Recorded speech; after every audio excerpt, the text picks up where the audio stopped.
Elçinəm, var olasınız. Bilirsən ata kimdir əzizim, bilirsenmi ata kimdir əzizim, sen onu yatasız olandan soruş.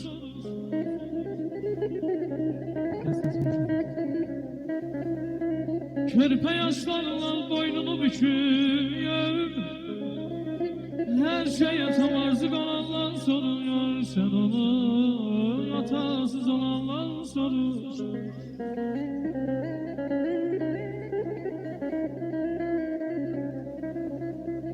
Eline bir taş paltar geyelden,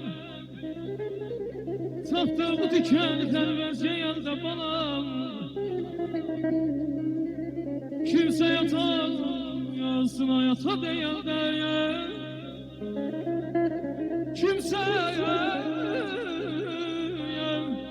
atansına ata değil değil. Gözleri bulut ey dolanla soruş. Sen onu yatansız olanla soruş.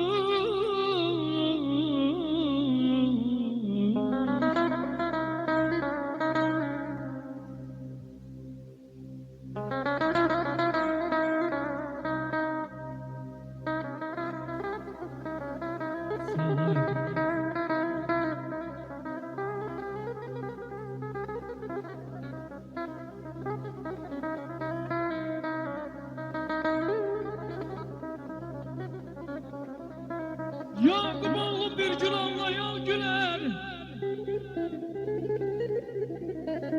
Yakup oğlum bir gün ağlayan güler. Atasız müyyer göz yaşı siler.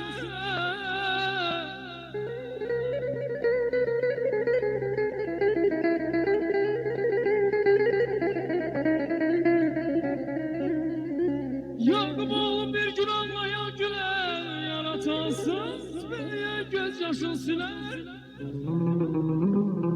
Atanın yerini kim verebilir, sen onu göz dolma balanla soruş. Azizim ata yeri değmesin ey dostlar, sizlere bir hata yeri. Vallahi billah yüz canlar yalan olsa ya, hiç vermeyemez bir göz yata yeri.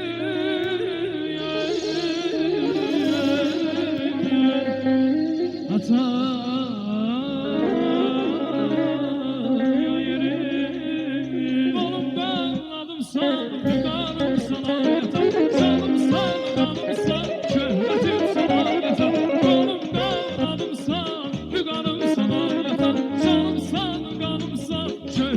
sana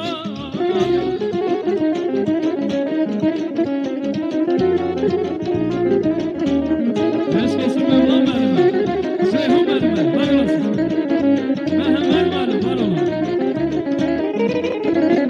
olasın.